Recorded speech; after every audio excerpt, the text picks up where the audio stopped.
Have you ever wondered where unicorns came from? Mean? Beyond the glitter and rainbows we see today. The story of this magical creature is way older and stranger than you might think.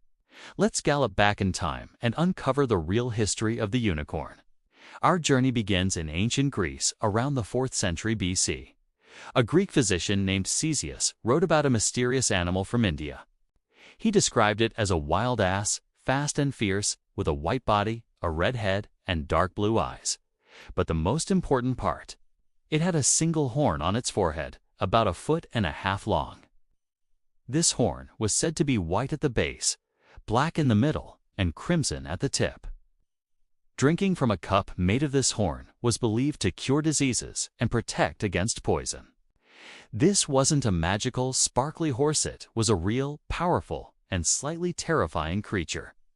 Historians now believe Ctesias was probably describing the Indian rhinoceros, but through a game of historical telephone, the legend was born. As these stories traveled through Europe, the unicorn's image began to change. During the Middle Ages, it was transformed into a symbol of purity, innocence, and Christ. The unicorn became a beautiful white horse with a long, spiraling horn. The legend grew that this wild and untamable beast could only be calmed by a virgin maiden. This imagery was incredibly popular in medieval art and literature.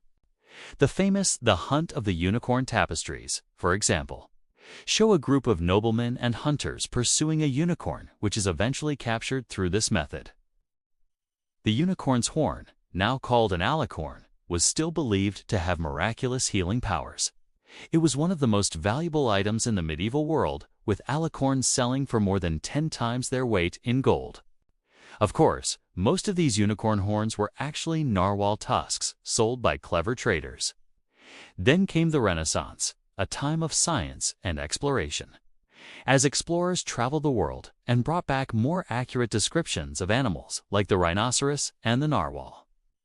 Belief in the classic horse-like unicorn began to fade among the educated.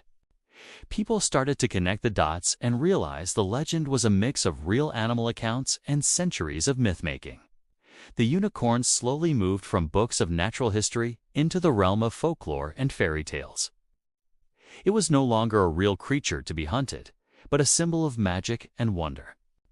So, how did we get from a fierce, multicolored wild ass and a pure Christ-like symbol to the rainbow-maned creature we know and love today? That's a much more recent development. In the 20th and 21st centuries, pop culture took the reins.